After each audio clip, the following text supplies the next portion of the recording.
प्रिय बच्चों, आज हम लोग शिक्षा शास्त्र कक्षा 11 शिक्षा शास्त्र के अंतर्गत शिक्षा के उद्देश्य के बारे में चर्चा करेंगे। पिछले दिन शिक्षा के उद्देश्य को बताते हुए उद्देश्यों के वर्गीकरण को 3 भागों में विभाजित किया गया, जिसमें पहला वैयक्तिक उद्देश्य बताया गया था, दूसरा सामाजिक उद्देश्य बताया गया था, तीसरा व्यवसायिक उद्देश्य बताया गया था। तो आज हम लोग सामाजिक और वैयक्तिक उद्देश्य के बारे में अध्ययन करेंगे। तो वैयक्तिक उद्देश्य के बारे में पहले हम देखते हैं।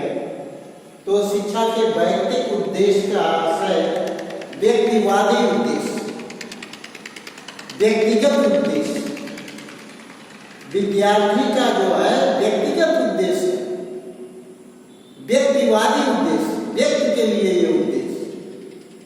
तो इसके अंतर्गत कई व्यक्तिगत उद्देश्य शिक्षा के होते हैं। पहला शिक्षा का व्यक्तिगत उद्देश्य अथवा वैयक्तिक उद्देश्य मानसिक विकास। जैसा आपको बताया गया है, शिक्षा बालक के अंतर्निहित शक्तियों को विकास है। तो अंतर्निहित शक्तियां मानसिक विकास यानी कि उसके दिमाग को डेवलप करना मानसिक विकास के अंतर्गत आता है।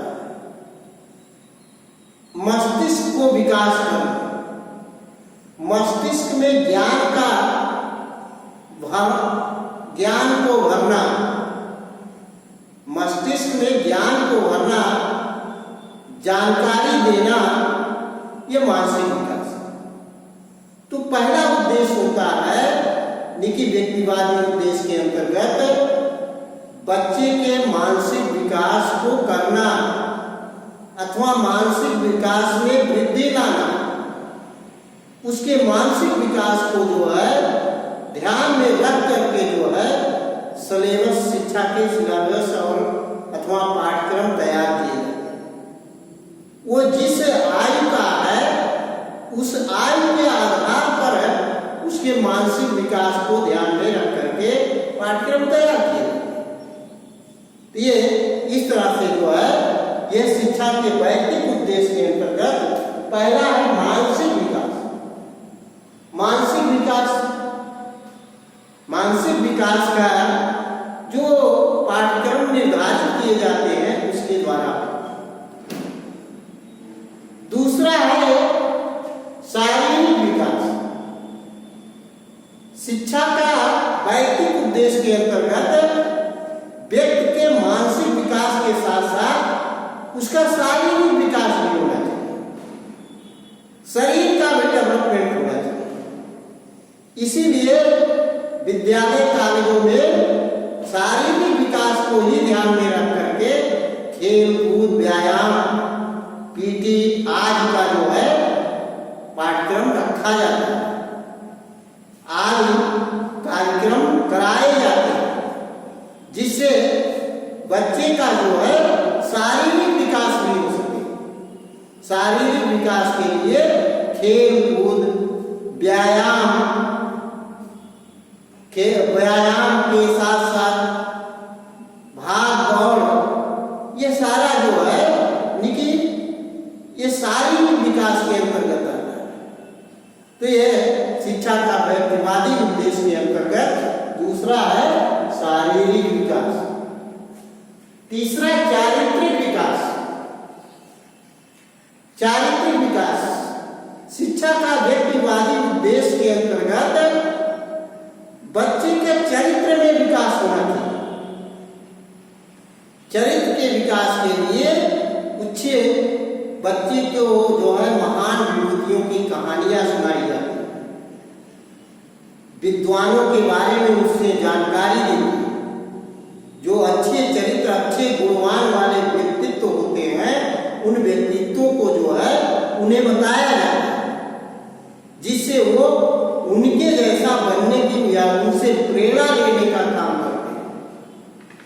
उनके चरित्र के अवगुणों का जो है समाप्त किया जाता है। तो इस तरह से जो है व्यक्तिवादी उद्देश्य के अंतर्गत तीसरा है चारित्रिक विकास, चौथा व्यवसायिक विकास।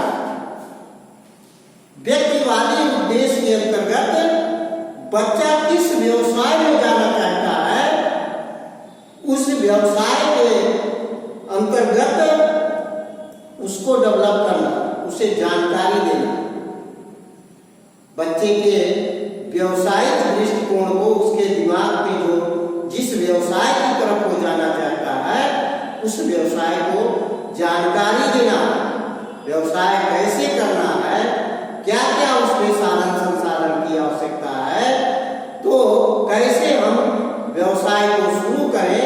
तो यह सारी जानकारी जो है व्यवसाय से विकास के अंतर्गत दी जाती है। तो यह व्यक्तिवादी उद्देश्य का यानी कि चौथा उद्देश्य है व्यवसायिक विकास। पांचवा अवकाश का सदुपयोग। वैयक्तिक उद्देश्य के अंतर्गत व्यक्ति को जो है अपने विकास को या अपने आप को आगे बढ़ाने के लिए अवकाश का सदुपयोग करना, जो छुट्टियां, उसे उद्देश्य को जो है ध्यान में रख करके उसको उपयोग प्रयोग करके अपने आप को आगे बढ़ाना। तो इस तरह से यह पांचवा अवकाश का सदुपयोग करना। छठा आध्यात्मिक विकास। व्यक्तिवादी उद्देश्य के अंतर्गत छठा उद्देश्य है आध्यात्मिक विकास। व्यक्ति के अंतर्गत आध्यात्मिक विकास करना, आध्यात्मिक विकास करना। हर व्यक्ति जो है मोक्ष प्राप्ति चाहता है, वो अपने जीवन को बेहतर व्यतीत करने के लिए जो है वो अध्यात्म की तरफ बढ़ता है। तो उसे आध्यात्मिक पाठ्यक्रमों को जो है पढ़ा करके उसके अंतर्गत आध्यात्मिक विकास किया जाता है। इस तरह से जो है लेकिन वैयक्तिक उद्देश्य के बारे में आता है। अब वैयक्तिक उद्देश्य की कुछ आलोचना है। वैयक्तिक उद्देश्य की आलोचनाओं में पहली आलोचना है अहंकार की भावना। बच्चे के अंतर्गत अहंकार हो जाता है। व्यक्तिवादी उद्देश्य जब व्यक्ति को ज्यादा यानी कि उस अपने क्षेत्र में विकास करता है तो उसके अंतर्गत अहंकार की भावना डेवलप हो जाती है। हम यानी कि जो कुछ है हम हैं, जो कुछ हम जानते हैं वो हम ही जानते हैं, दूसरा कोई नहीं जानता। यानी कि अहंकार हो जाता है, वो उसे अपने ज्ञान का अहंकार हो जाता है, उसे अपने शारीरिक विकास का अहंकार हो जाता है, उसे अपने आध्यात्मिक विकास का अहंकार हो जाता है। ये अहंकार की भावना डेवलप होती है। क्योंकि व्यक्तिवादी उद्देश्य की पहली आलोचना की जाती है जिसमें कहा जाता है कि अहंकार की भावना डेवलप होती है। तो ये अहंकार की भावना आती है। दूसरा, बालक में स्वच्छंदता की वृद्धि हो जाती है। स्वच्छंदता की वजह से व्यक्ति स्वतंत्र सोच निर्माण कर लेता है, उस पर किसी का नियंत्रण नहीं रहता, उसे समाज का नियंत्रण नहीं होता। इसलिए जो है यह उद्देश्य ठीक नहीं है, व्यक्तिवादी उद्देश्य ठीक नहीं है। इससे टकराव की स्थिति पैदा होगी। सभी लोग अपने आप को स्वच्छंद कर ले तो क्या होगा, व्यक्ति के ऊपर किसी का नियंत्रण नहीं होगा तो वह आपस में टकराव की स्थिति पैदा होगी। इस कारण से जो है ये आलोचना किया जाता है कि बालक में स्वच्छंदता की वृद्धि हो जाए। तीसरा, सामाजिक गुणों का अभाव। क्योंकि व्यक्तिवादी उद्देश्य को ध्यान में रख करके उसका व्यक्तिगत विकास होता है, सामाजिक डेवलपमेंट नहीं होता है, इसलिए उसके अंतर्गत सामाजिक गुणों का अभाव होता है। उसे सामाजिक गुणों को पता ही नहीं होता अथवा सामाजिक गुणों का विकास ही नहीं होता। व्यक्ति के अंतर्गत व्यक्तिवादी उद्देश्य के ध्यान में रख करके उसका डेवलप होता है, इसलिए जो है उसके सामाजिक गुणों का विकास नहीं होता। अगला, अधिक व्ययशील और व्ययशील शिक्षा। ये प्रत्येक व्यक्ति के सोच के अनुसार अगर व्यक्तिवादी उद्देश्य को ध्यान में रख करके शिक्षा दी जाए तो यह बहुत ज्यादा खर्चीला होगा, इसमें अत्यधिक व्यय होगा, रुपये पैसे का जो है अधिक व्यय होगा। इसलिए ये कहा जाता है कि व्यक्तिवादी उद्देश्य अधिक व्ययशील शिक्षा है, अधिक व्ययशील शिक्षा है, इसलिए ये ठीक नहीं है। अगला, सीमित तथा एकांगी उद्देश्य। व्यक्तिवादी उद्देश्य केवल व्यक्ति के विकास को चाहता है, उसके समाज और राष्ट्र के विकास से कोई लेना देना नहीं। इसलिए जो है ये एक सीमित सोच है और एकांगी उद्देश्य है, एकल व्यक्ति को सोचता है। तो ये इस तरह से व्यक्तिवादी उद्देश्य की आलोचना की जाती है। और दूसरा आपको सामाजिक उद्देश्य। तो सामाजिक उद्देश्य के बारे में बताया जाए, इससे जो है संपूर्ण समाज का विकास होता है। संपूर्ण समाज के जिस राष्ट्र या जिस देश जिस प्रांत की में शिक्षा दी जाती है, जिस शिक्षा का उद्देश्य होता है, वो समाज और राष्ट्र को ध्यान में रख करके निर्धारित किया जाए। इसके अंतर्गत पहला है सांस्कृतिक विकास। जो संस्कृति हमारी है, जो रहन सहन, खान पान, बोली भाषा, परंपरा, रीति रिवाज, ये सारी हमारी संस्कृतियां हैं। उस संस्कृतियों को बच्चे के अंतर्गत डालना, बच्चे के अंतर्गत डेवलप करना, यह सामाजिक उद्देश्य के अंतर्गत है। इसे सांस्कृतिक विकास के अंतर्गत है। दूसरा, नागरिकता का विकास।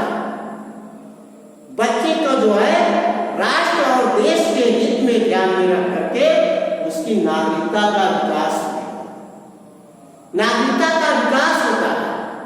एक अच्छे शिक्षित प्रशिक्षित नागरिक तैयार होते हैं, शिक्षित प्रशिक्षित नागरिक तैयार होते हैं, जिससे इस सामाजिक उद्देश्य के द्वारा सामाजिक उद्देश्य को ध्यान में रख करके पाठ्यक्रम के तैयार किया जाता है, तो इससे नागरिकता का विकास होता है। तीसरा, जनतांत्रिक मूल्यों में आस्था।